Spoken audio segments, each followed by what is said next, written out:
Yes, few questions.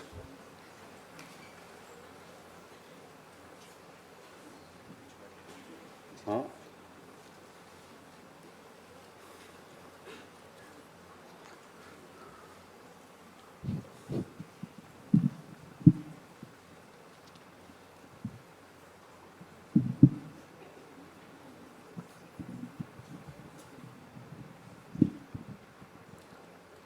Huh?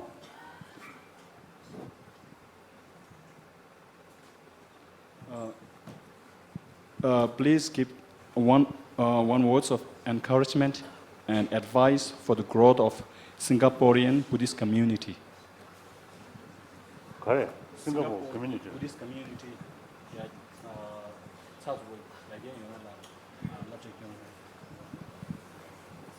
I don't know. I think you know better. You should know better.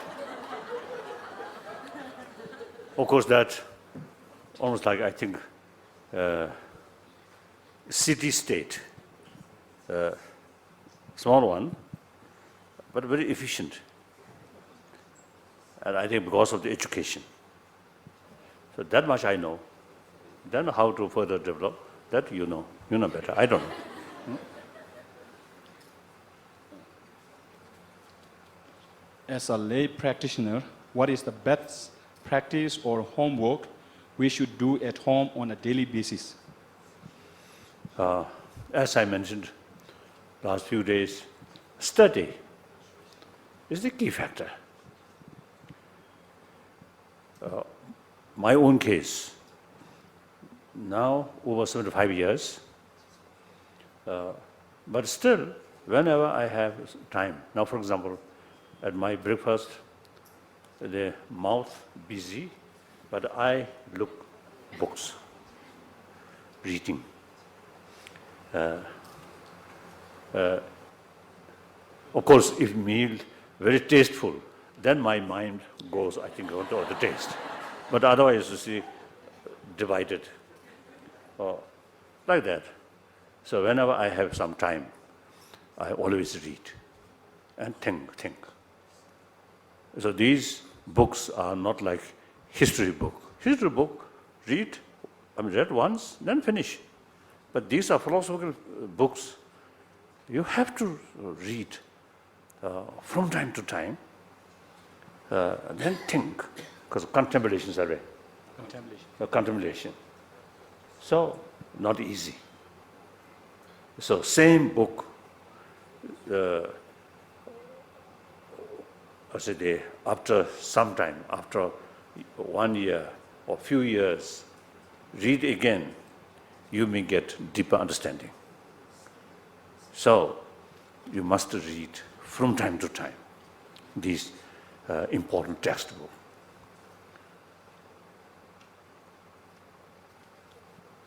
And also, very important to read different books of different philosophical view. That also immense benefit. Like Nagarjuna's one book, I can't remember the name. Then also the Aryadeva's 400 verses. And then Viveka's book. So all ancient Indian school of thought is mentioned. Then a lot of debate. These are extremely useful. So firstly, read as much as possible. Of course, those working days, of course, you have to carry work. And also when you return, maybe you feel tired. But then the weekend, instead of going some picnics, or especially like, nightclub. No. Occasionally maybe, but don't go. Waste of time, waste of energy. Instead of going these things in this area, and sit on your own home, spend more time with your children, and read, study, and then, if possible, as far as meditation is concerned, if possible, get up a bit earlier My own case, every day, 3:30 local time, 3:30, always is get up. Then 4 or 5 hours, some meditation and some chanting like that. So get a little bit earlier. I think best period to meditate or to think. Meditation, there are two types: single-pointed meditation and analytical meditation.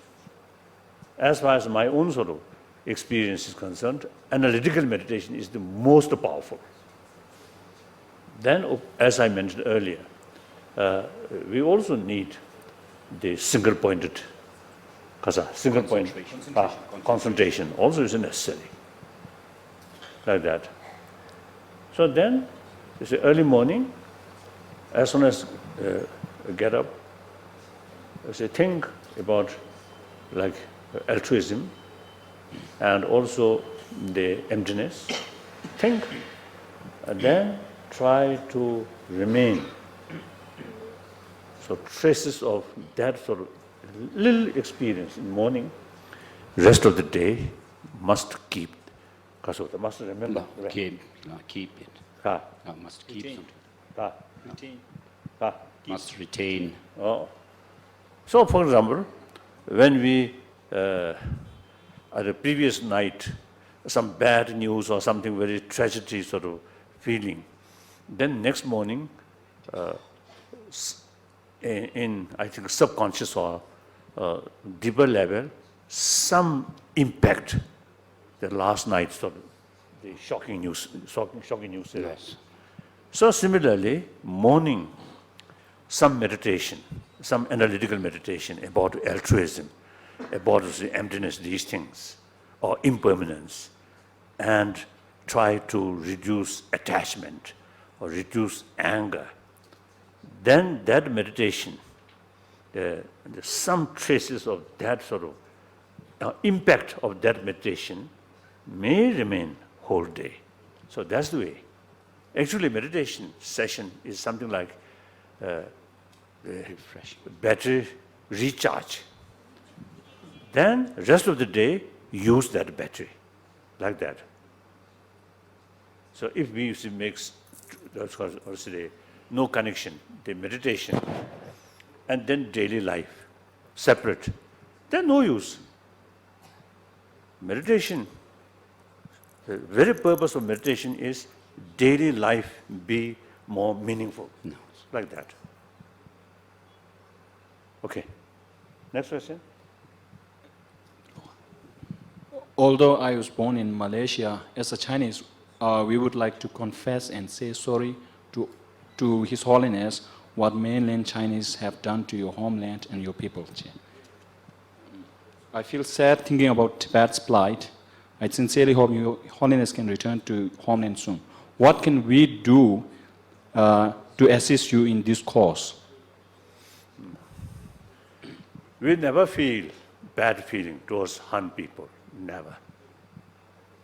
Of course, some individual Hanrin individual, quite strange Hanrin also there. That's understandable. Among Tibetan also, some special Tibetan also there. So similarly, among the Chinese also is some a little bit, you see, the abnormal Chinese also there. Right? No. So sometimes I expressing, you see, some of the hardliners, the communists, the part of their brain, or part of human brain, which the basis of development of common sense. Some of these hardliners' brain, that part missing.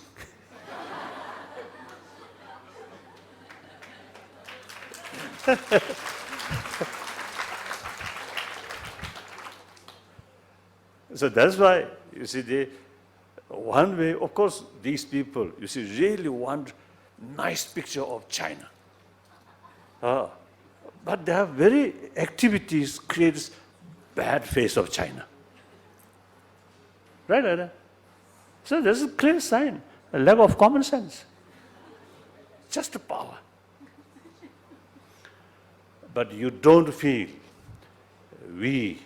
some kind of because of this event, we have some kind of negative attitude towards Han people. Never. Well, I appreciate, you express your sort of sorrow, right? Concern. Ah, Sorry. ah. Sorry. Thank you. I very much appreciate it. Now,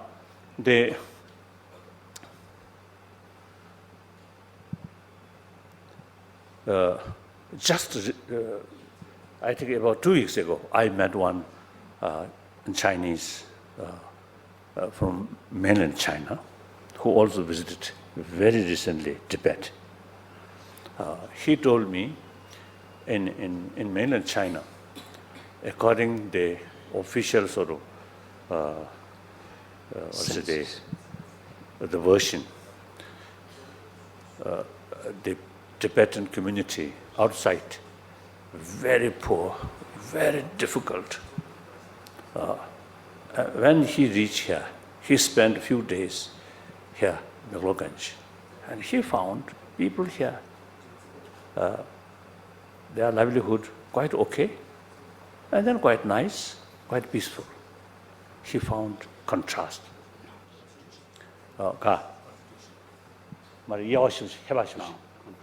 Contrasted differences. No.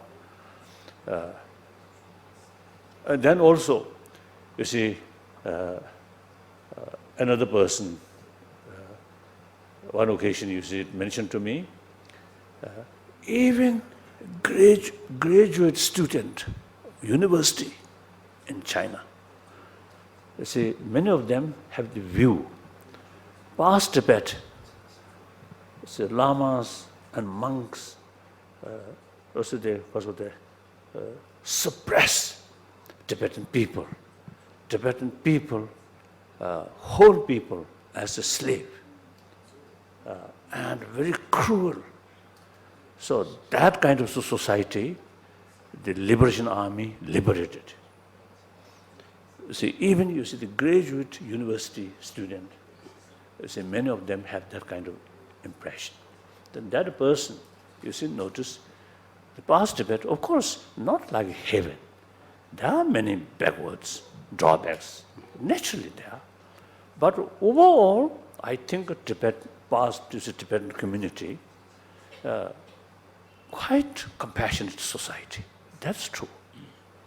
The system, yes, feudal system, some exploitation there, but comparatively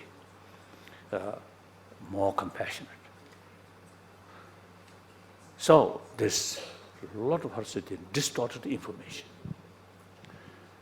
Many young Chinese, very sincere mind, but because of wrong information, sometimes now, for example, my own experience, before Tiananmen event happened,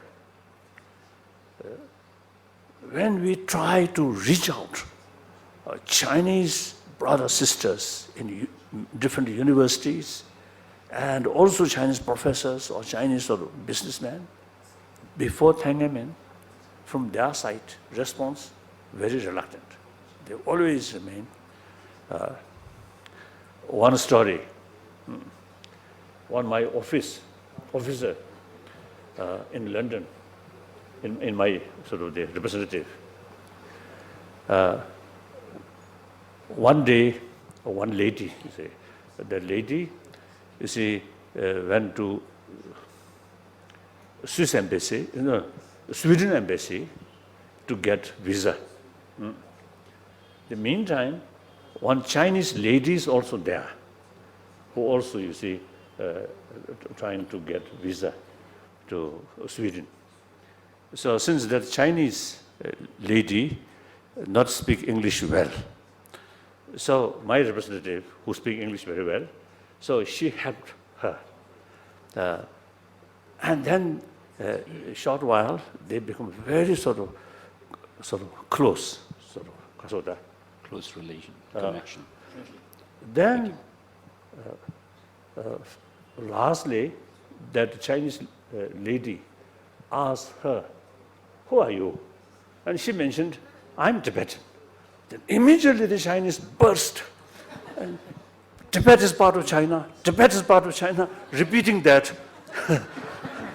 I usually use it describe, that is the Chinese mantra. Tibet is part of China, Tibet is part of China. My mantra, my mantra is, we are not seeking independence, we are not seeking independence. That's my mantra.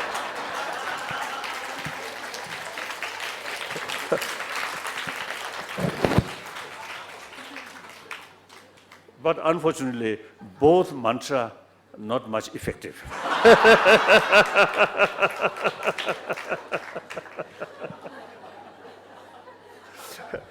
So therefore, you see, whenever you have opportunity, tell him truth, and including your experience. You say, come here, what I'm talking, what I'm saying, and what you saw is a Tibetan here, Tibetan community.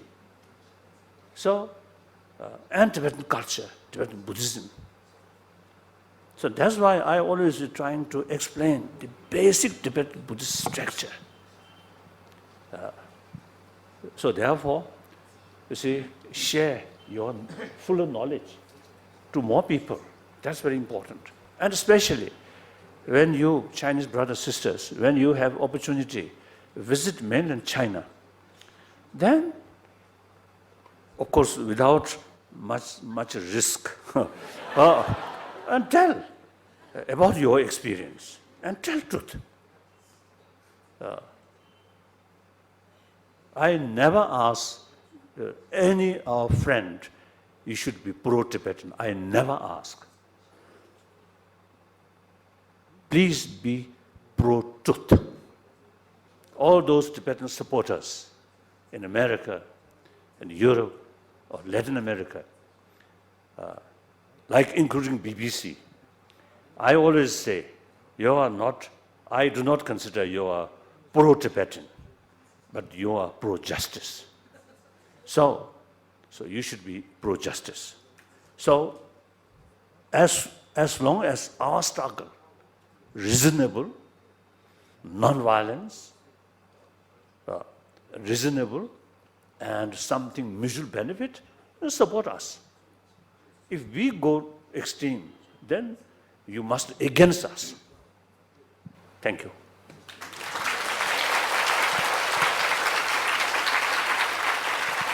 You emphasized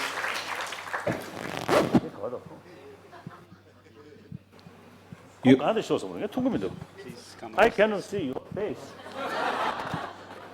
I think. Oh, there. Good. 그럼 그늘에서 지금 이번에 이거 가. 가. Ecuador. 고소 가서. Our first meeting, the former president of Ecuador. Ecuador. So like that.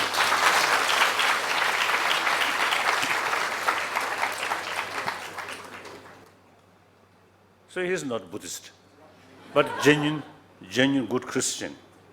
So I'm trying to conversion.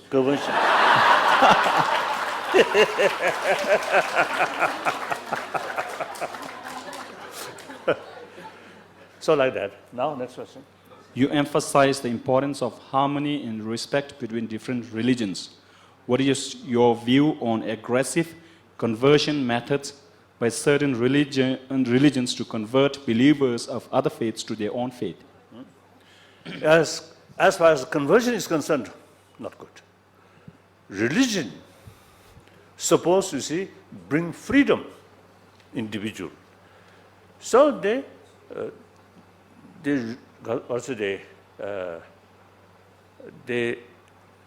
sort of start religion must freely, voluntarily. Otherwise, if religion impose some other sort of mind, then it won't success, not good. So just a few days ago, I met one on Christian monk. one college in Bangalore. And also, I think that college, that Christian college, you see, helping about 100 Tibetan students. So I express my deep appreciation. I really admire, as I mentioned the other day, the Christian sort of, the community, or Christian sort of, Practitioners, followers. followers. I mean, people who follow Christianity, I think that people, I think, really made maximum contribution regarding education. There's no question. Whether in Asia, whether in Latin America, whether in Africa, everywhere. So really great service to humanity. And also in health field, as the other day I mentioned. And then particularly that college, you see, took a lot of Tibetan students, many years. So I deeply sort of expressed my appreciation. Then meantime, since you see his face looks very sincere, so I have the courage to mention, half teasing him. As far as Christian missionaries' conversion is concerned, I am not admiring. I mentioned to him. He fully agreed. Particularly like Mongolia, nowadays I heard, you see the conversion mainly, you see, what's that mean? Christian missionaries. Korean missionary. Perhaps Reverend Moon sort of people maybe. One time I also met, one occasion my visit in Mongolia, some Christian missionary people also usually came to see me because usually I have very good relation with them. So that time I told them, this is a Buddhist country. So their conversion here is not good.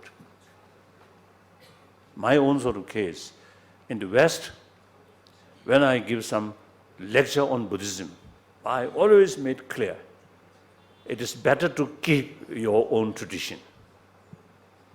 Otherwise, you may develop confusion. So therefore, it is much safer,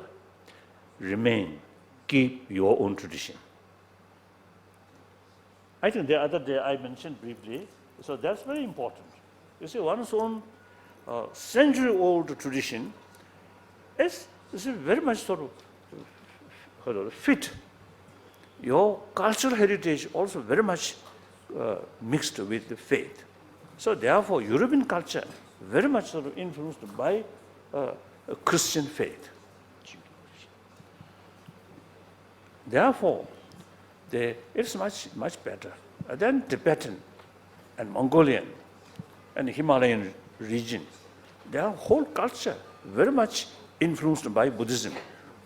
So whole their way of life is, each country is the whole their way of life is very much mixed, very much sort of because they're influenced by the religion, religious faith. Therefore, it is much better to keep one's own faith.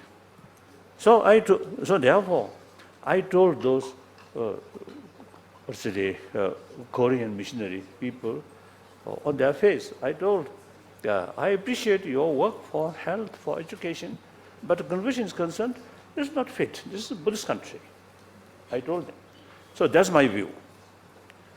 And also, you see, when we, at the time, we are really sincerely trying to promote religious harmony. Conversion, also, you see the negative impact, isn't it? Like that. So give information freely. That's okay. Then let people study and make a comparison. And someone, like a Tibetan community, I think last centuries, you see, we have some contact with Muslim brothers, sisters. Some Tibetan convert into Muslim freely. And I think at the beginning of 20th century, some missionary school start in some area, in Amdo area, I think as well as Kham area. So some old Tibetan who become Christian, okay, like that. So voluntarily, okay. But in Mongolia case, once you formally ask conversion, then get $15. So some Mongolian, quite enough, each year conversion.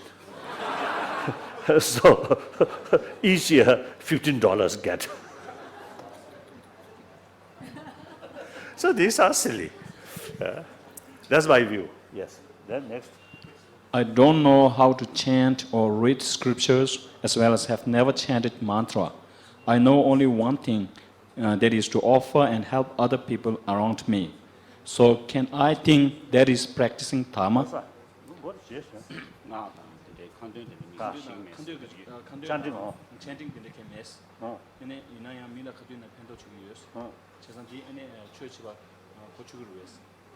Yes.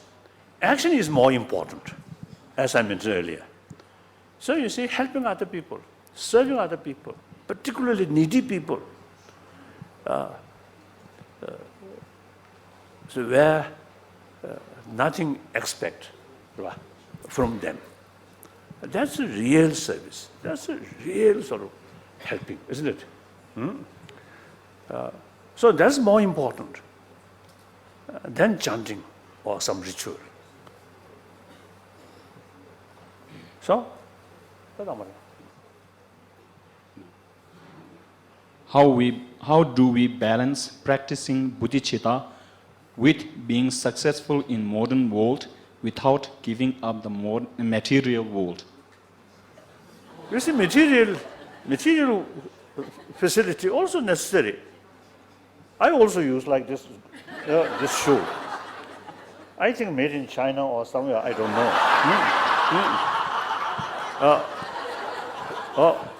And these things, and also my watch.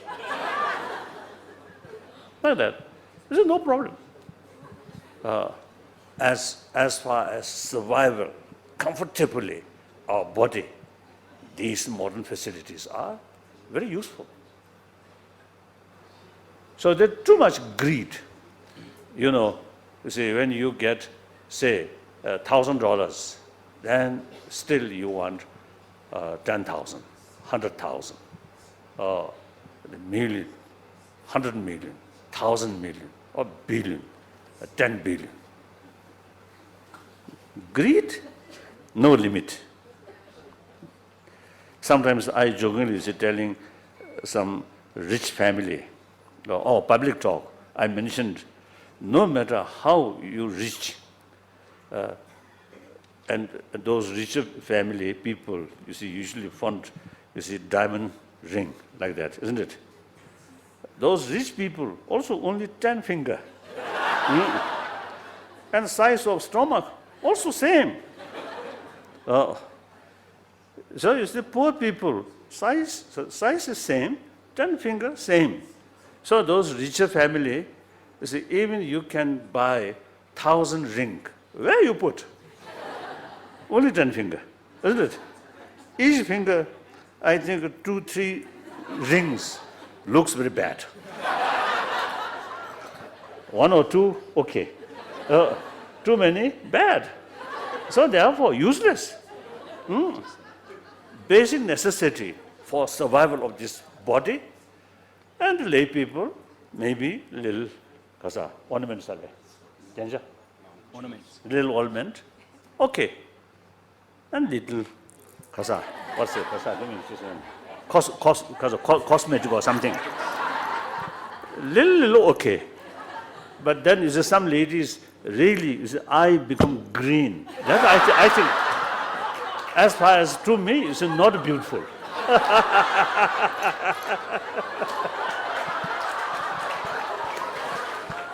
So there always there is a limitation.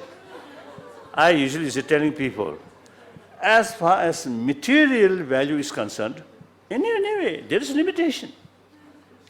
The mental development is concerned, no limitation. So the thing, whether we like it or not, there is limitation. Where limitation, better to content. Where the reality, no limitation, then we must make effort. without contentment. But usually it's just opposite. Mental development is concerned, we contented. Or material value, where in any way there is limitation, we discontent. It's wrong. What do you think? Do you agree? Oh, okay. Like that. Next. Take. No need ceremonial way. No need. Next question. So in Western education and Western companies, promotion of self-centeredness or ego is important. How do you relate these to our practice? I think too much competition. Competition, there are, I think, two kinds. One competition, simply you do not want remain behind. You also want to be first or top. Okay. Anyway, you see, our whole vision become Buddha. Also quite a big ambition, my way. Isn't it? No harm. Not in order to harm others, no. But in order to help others more effectively, you want to more development. It's good. And company, in order to serve the whole humanity or even the world economy, with that motivation, work hard and become top. Good. But then other sense of competition, you see, in order to you get there, harming other, cheating or speculation, right? Create some rumors. These are negative competition. Even in school, just you want to be because of the top student, okay. But for that reason, it's stealing some because of the material from here and here, and cheating some student, that's wrong.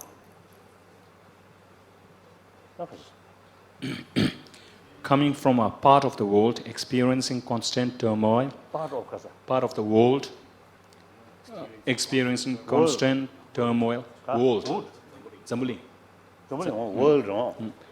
How can individuals like me preach inner peace and love when so-called leaders openly speak of revenge and hatred?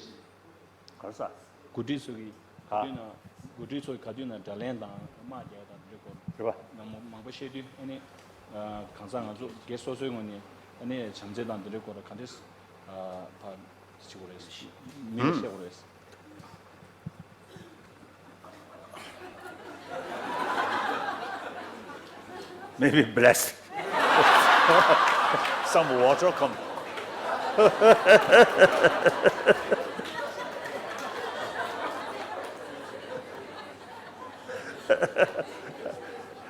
Blessing must bring some pleasant feeling.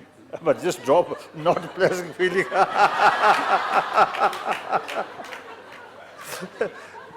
Okay. Yes, that is true. In human mind, the effect from the environment quite serious. Unless your own training or through training develop certain principle, certain conviction, become sort of solid. Otherwise, you see the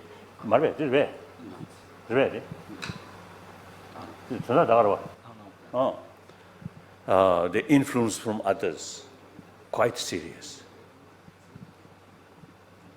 So, I always say, sharing with people, when we look back, 20th century, that century becomes century of bloodshed.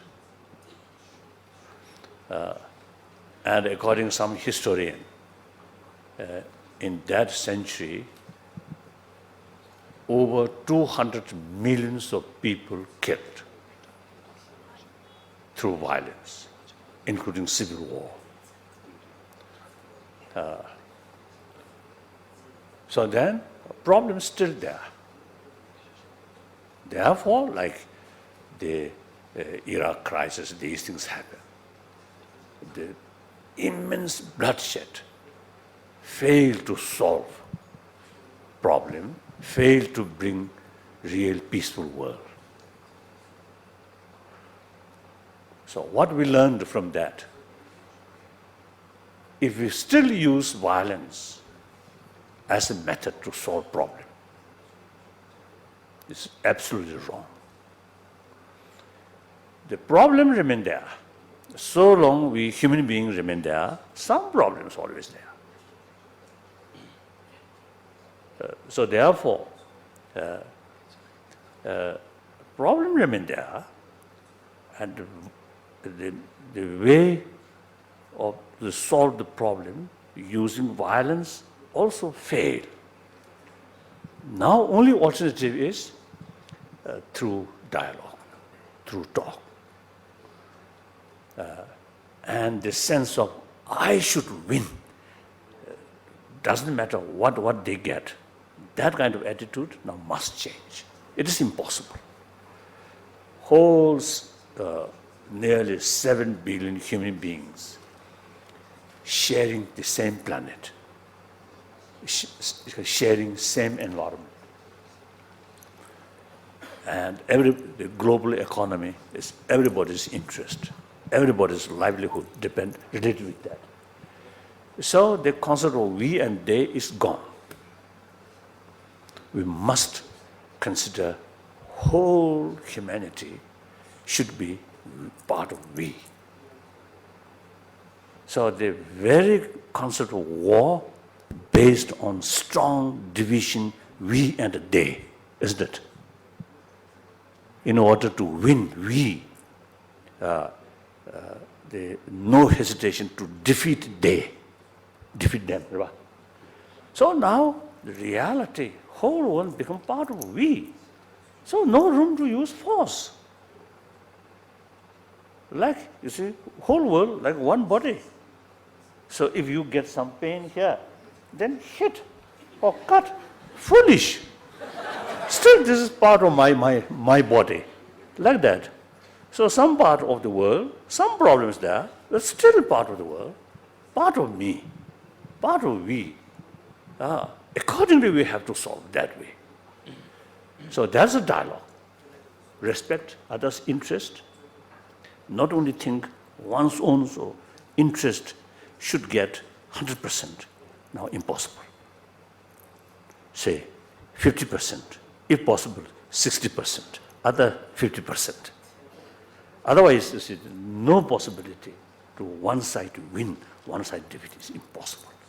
So, according to that reality, using force, unrealistic, outdated.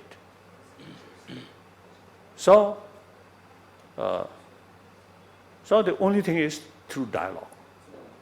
I think international level, or national level, or community level, or even family level, I think we should think, we should educate the best way solving problem, the solution, peaceful solution is dialogue.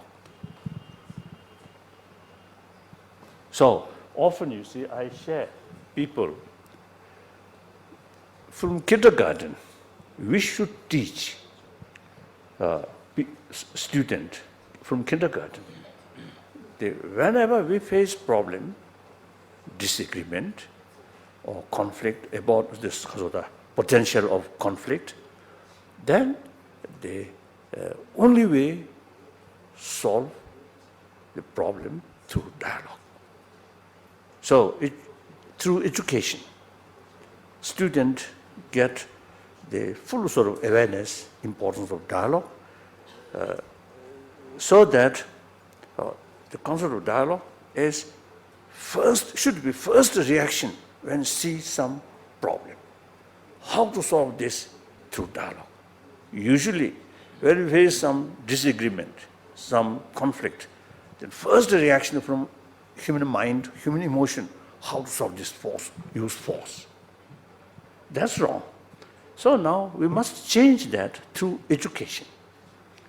So sometimes I use it telling student from kindergarten, you see, become familiar about the spirit of dialogue, so that when the student return home, when they see parent quarrel and talking about divorce, something like that, then the children may advise parent, no, this is wrong, must sort of reconciliation, and through dialogue must solve. Isn't it? When we bring that kind of sort of new generation, then these people become leader of the country, different country, or become politicians or important sort of person. Then I think world really become more peaceful world. So I think everything should depend on education. This is my feeling. Now last, I think 1-2 centuries, a big change take place. Not through prayer, but through education and action. A few months ago, I was in, I think the other day, whether I mentioned or not, maybe panel lucisha somaso. So I cannot remember whether I mentioned or not. I no. So in any way, at Patna, the Bihar state, the state government is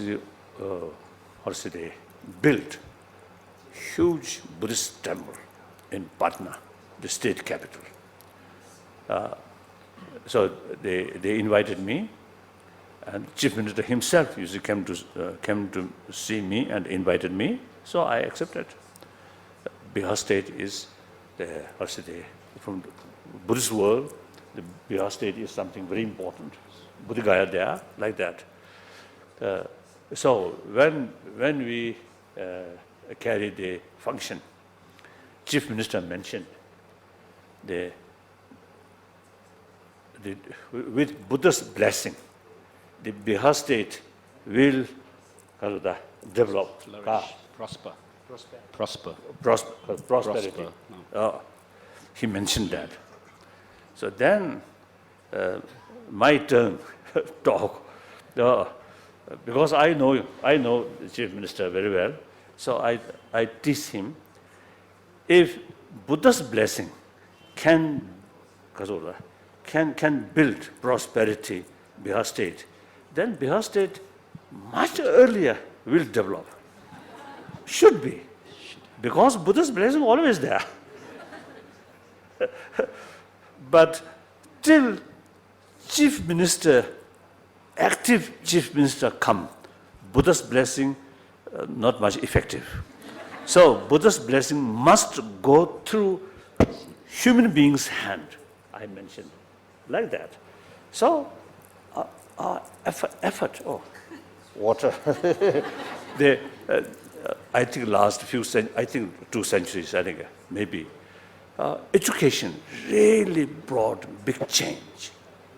I think still this is some corner of the world, poverty, terrible situation, and very bad situation still, and particularly in Africa state, and also some Latin American countries still, I think some difficult, and Asia as well. But overall, I think poverty much change, and also the health improve.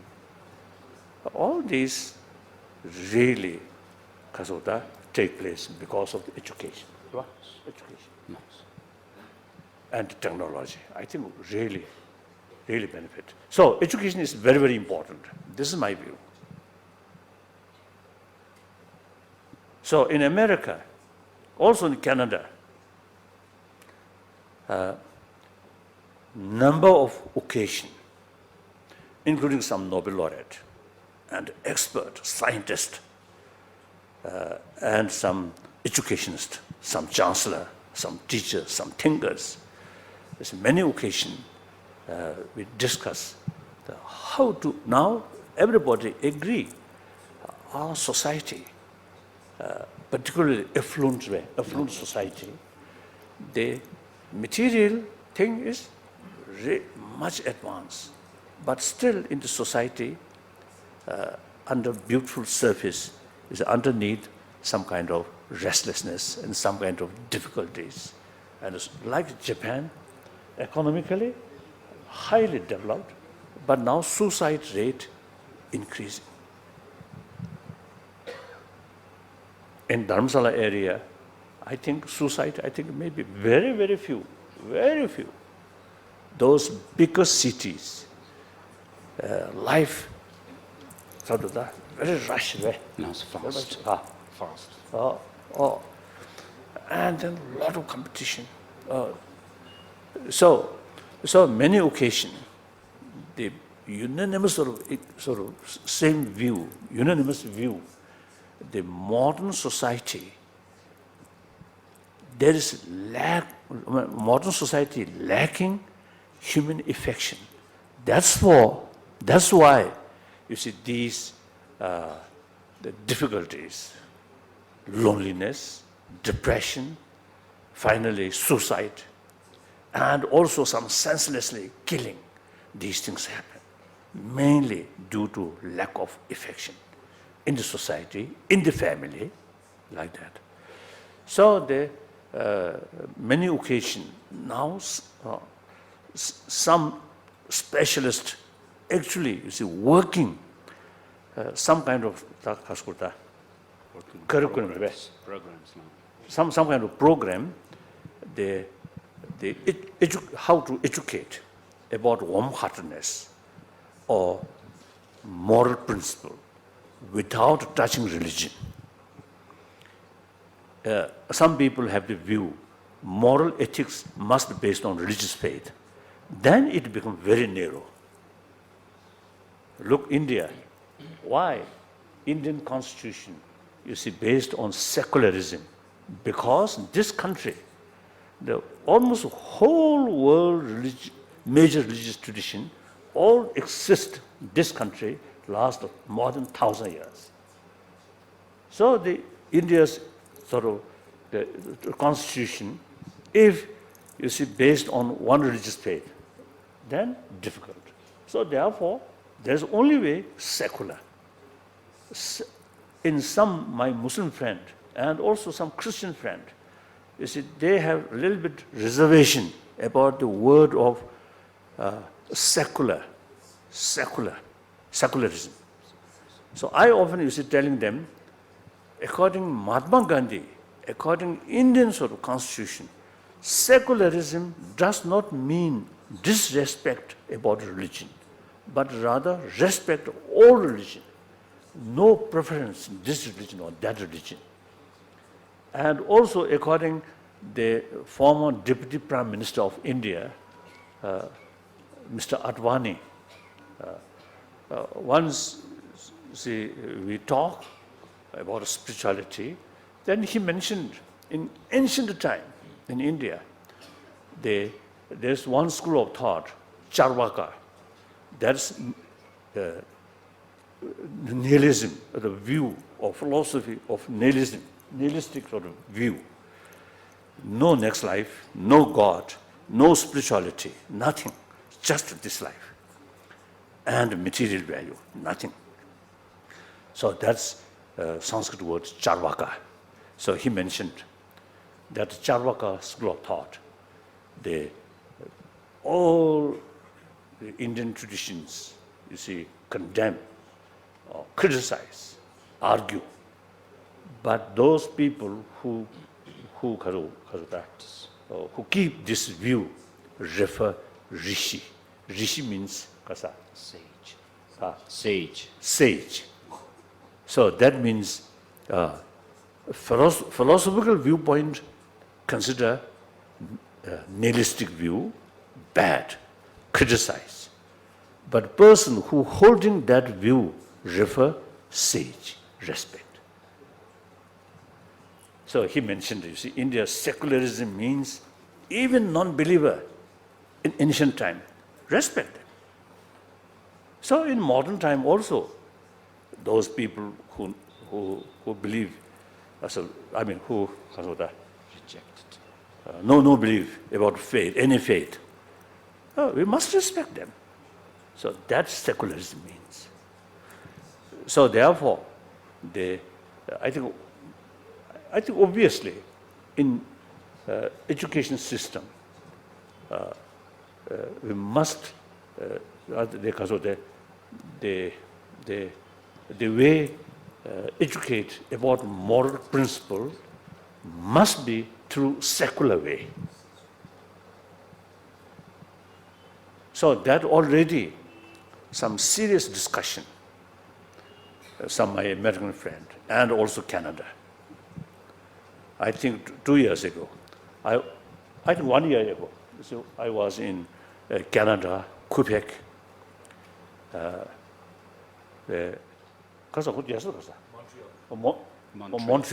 Montreal. When the organization who invited me there, several universities in Quebec, French-speaking. You see, recently I was told, you see, they changed some previously the Catholicism something compulsory study that now stop. So the meantime they want to secular sort of education and spiritual sort of education, moral education. So they organize teachers from different university in Quebec area together and carry some training, teacher training about secular ethics. So they invited me. So I also share about my sort of usual sort of thinking. So like that, there are some movement. Now in India also, you see, the number of occasions we have some discussions, some concerned people. Even when Indira Gandhi there, one time I raised, you see, this subject, and she also very serious. So she actually mentioned some name, some professors of some university in Delhi.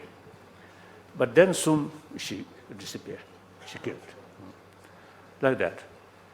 So now, like Singapore, if possible, some educationists, some thinkers, you see, some sort of discussion, more research work, how to introduce in public school, without touching religion, about moral ethics, the secular way, like Indian style.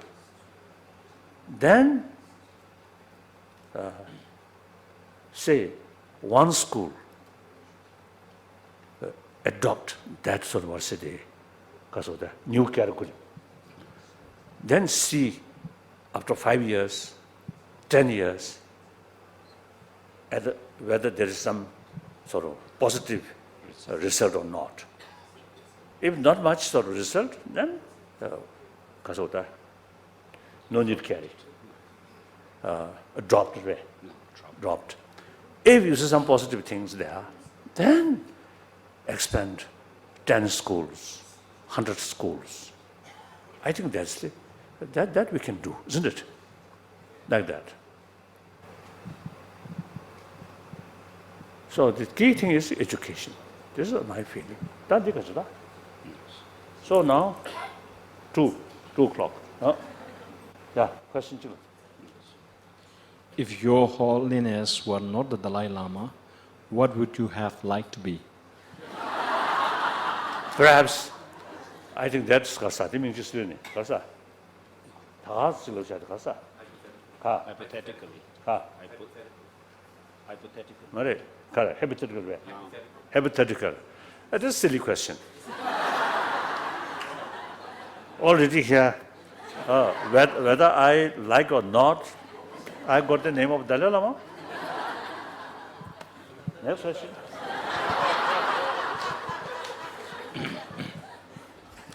we are taught that in order of the arising of self-grasping, the grasping of phenomena, independent phenomena, arises first, and grasping of independent self arises later.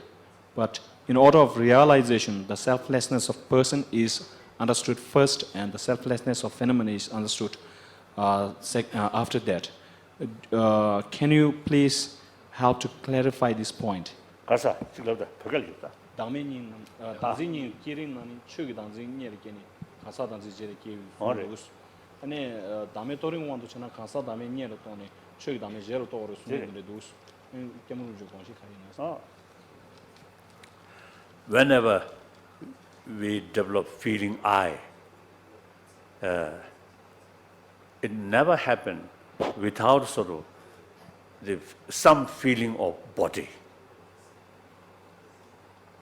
nga slo de she phungbulu du shan nga se du sheng do.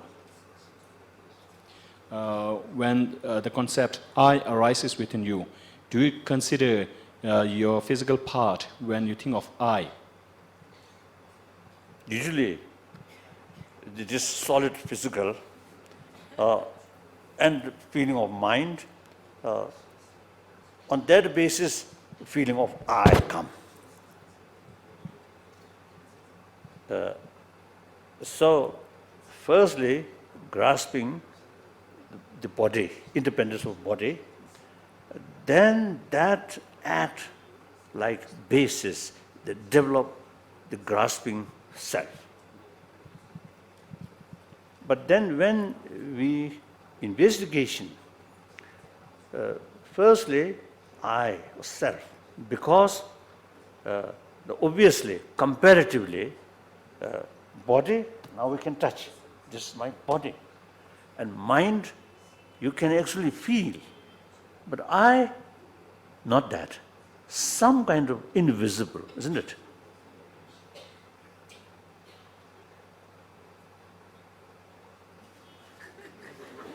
What do you think? We simply, you see, never you see thought. Otherwise, you see, if you one step forward, where's I? Answer, a little difficult. Where's your body? Yes, here. This is my body. Where's your mind? Yes, here. My mind there. But where's I? Vague. Isn't it? you are sleeping.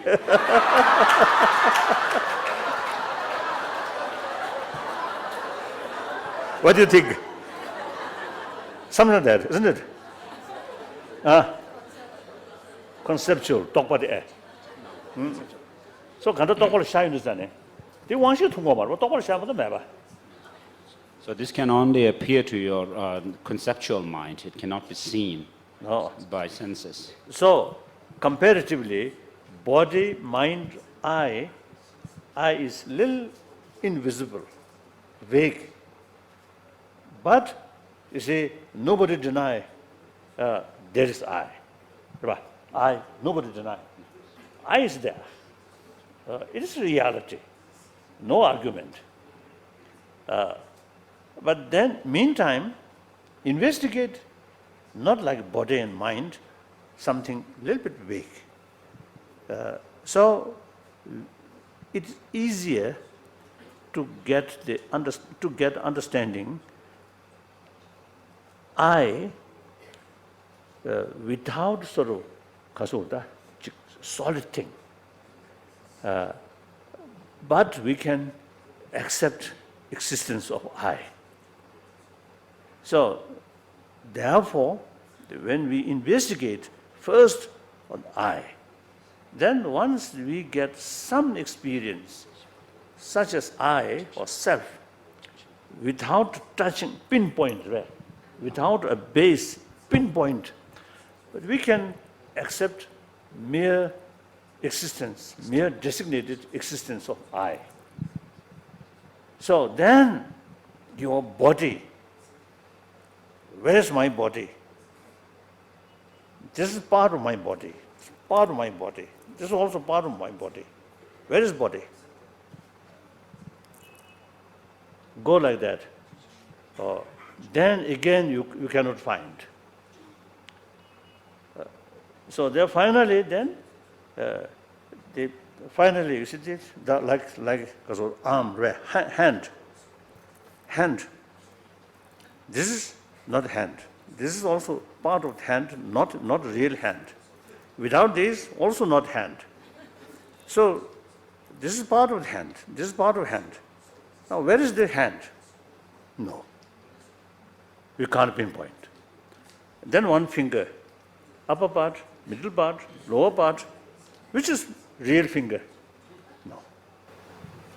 Then up to atom, small particle, we can't find. Quark, first, second, number one, number two, number three, you can't find. Just something like wave. So everything, the solid rock, go further, we can't find. So then, you see, as an example, right? Take example I, cannot find but exist. Similarly, the other solid thing cannot find but exist. That's the way. Listen, like that. Now, last question. 뭐냐도 좋아? 가. 가. What is the purpose of life?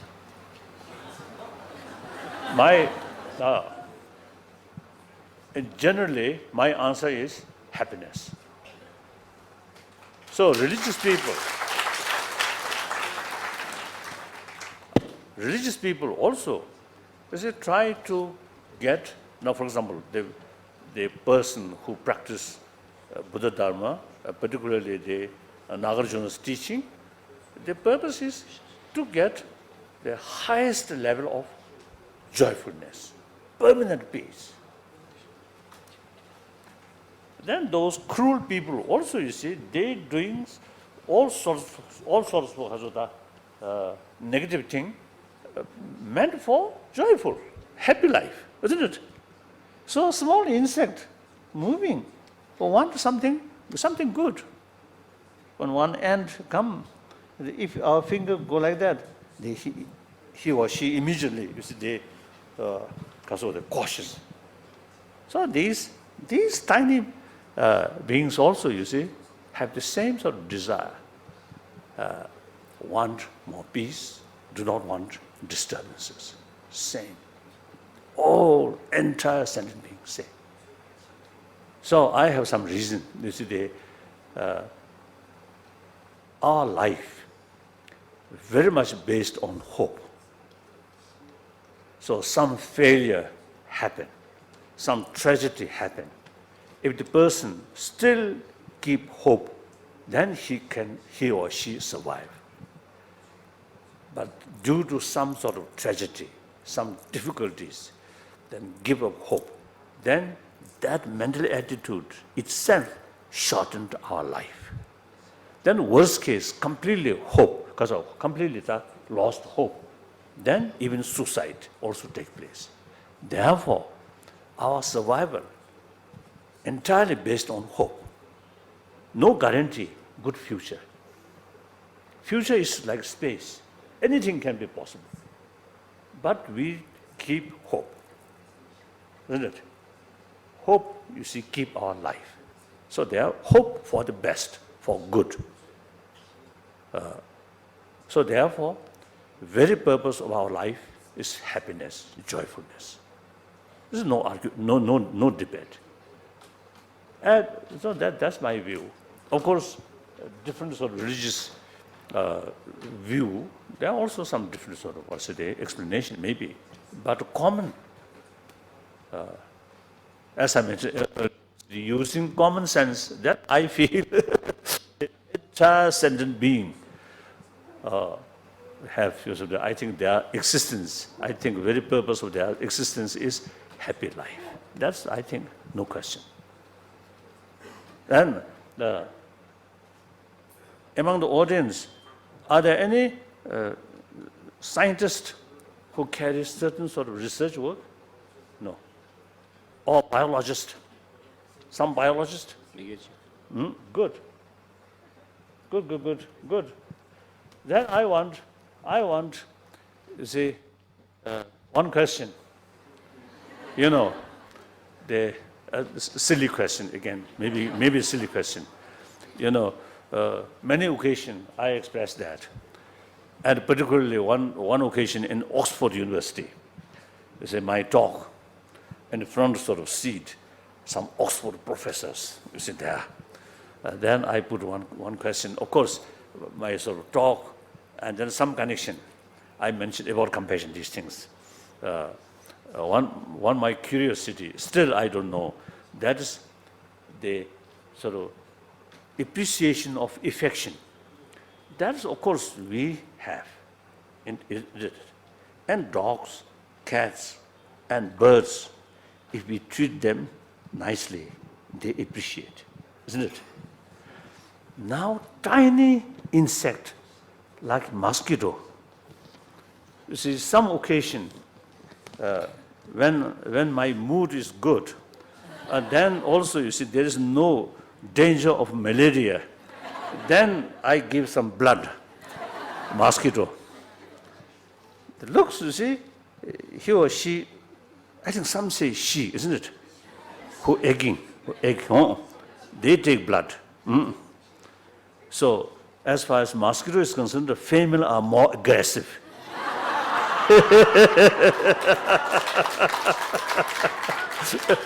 Okay, so you see, the she suck and the whole body become red. Then just a fly seems no sign of appreciation. So what size of brain have the ability to show appreciation? And below that size, then no ability that any scientist so far, I think, not take any sort of research work. No. I simply want, I think fish, many cases, I think they appreciate if we treat them nicely. I have some experience in Lhasa, in Nobulinga, there's one pond. So many fish there. I always receive feeding.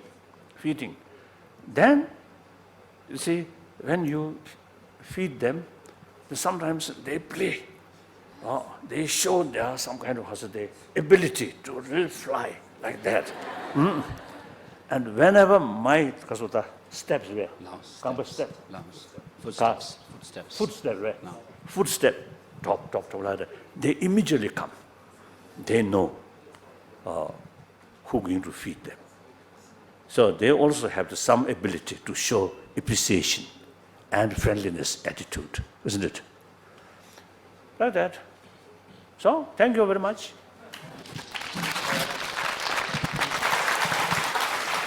On behalf of everyone, we'd like to thank you for the teaching. On behalf of everyone here, we'd like to thank you for the teaching that you have been giving us. And as a token of appreciation, we would like to sing you a song. Can we have your permission to sing you a song? Thank you.